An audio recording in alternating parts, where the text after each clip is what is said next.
diseases, whether the child is born with congenital diseases, whether the child will survive the first 28 days, and whether the mother herself is going to survive that birth process. And so, on average, I'm going to sing to the choir what has the data that has been said by so many in this conference already. On average, each day, about 1,500 women die from causes related to pregnancy and birth and childbirth. That is a big number.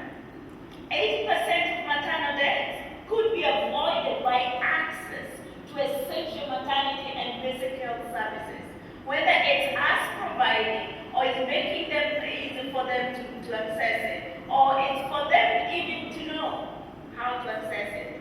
Knowledge is part of that service in this talk.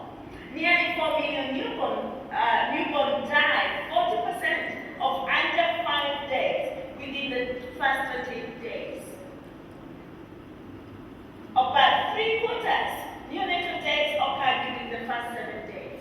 And so there is a lot of prevention, and we really do need to look back. Why are they dying that fast? It's okay for me to think that my area is children, but this seems to be, we need to incorporate the mother as well. So a child born in a least developed country, in the least developed country is 14 times more likely to die within the 28 days of life as compared to the industrialized country. So there is something about our services, it's something to do with the poverty level that is killing these children.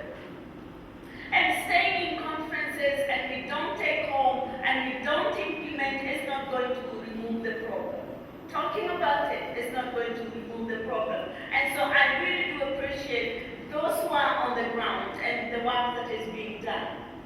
At least 20% of the burden of diseases in children below the age of 5 related to poor maternal health and nutrition, as well as quality of care at delivery and during newborn period. So if we just took care of that, we can take care of a high population. So looking at Millennium Development Goals 4 are aimed at reducing child death by 2/3 between 1990 and 2015. We have those results, while some have accomplished, others haven't. And we in Africa, we are among the countries that a lot of our countries have did not achieve that. Millennium Development Goal 5 has the target of reducing maternal death by 3/4 over the same period.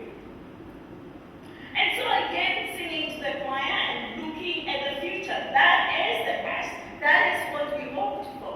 But this is what we are faced, ladies and gentlemen, that unless the world tackles inequity during this period between now and 2030, 167 million children will live in extreme poverty. I am a nutritionist.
do.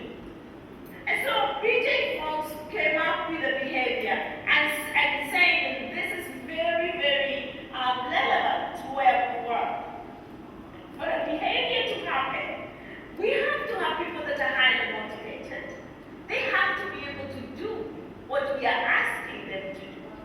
And so when that happens, behavior will happen.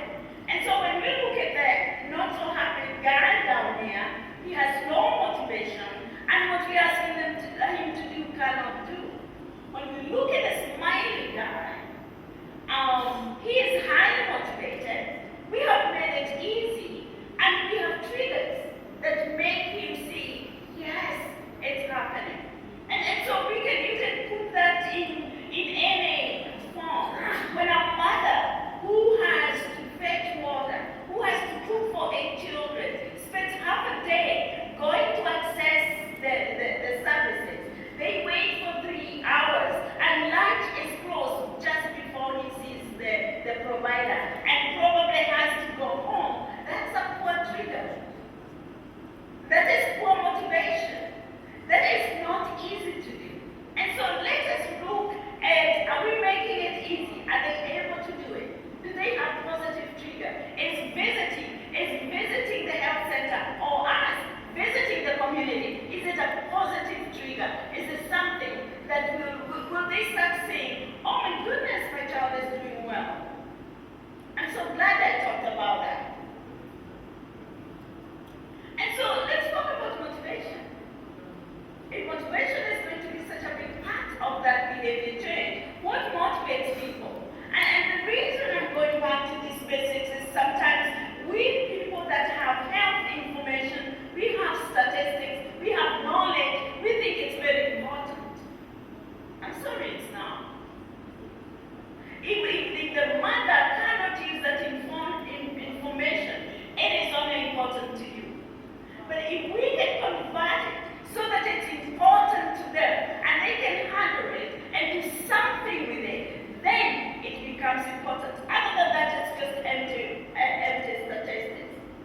If I go to my community members and tell them, do you know, 167 children are dying every day.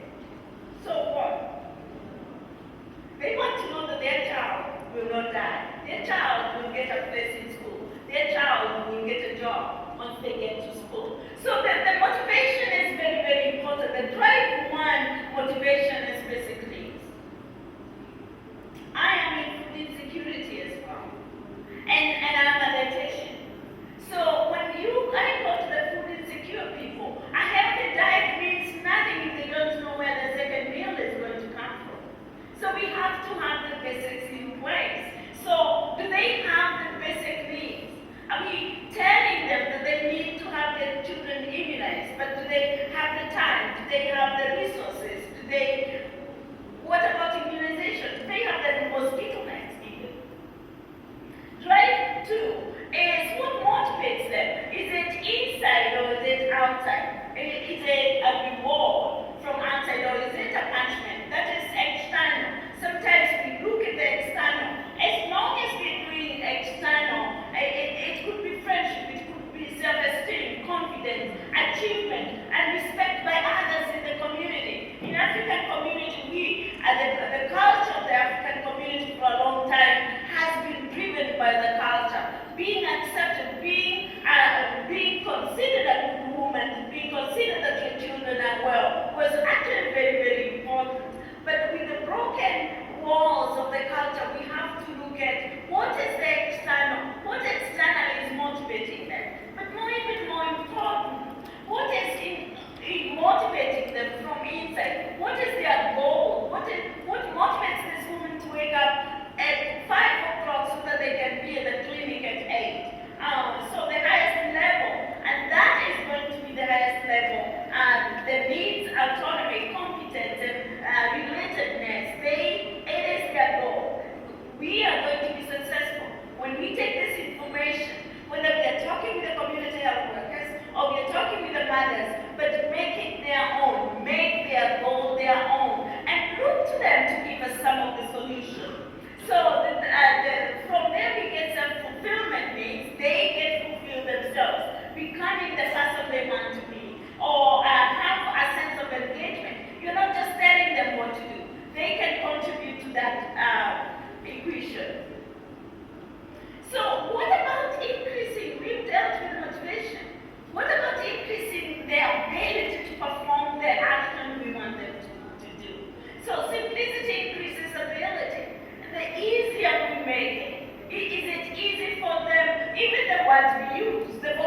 iron we use?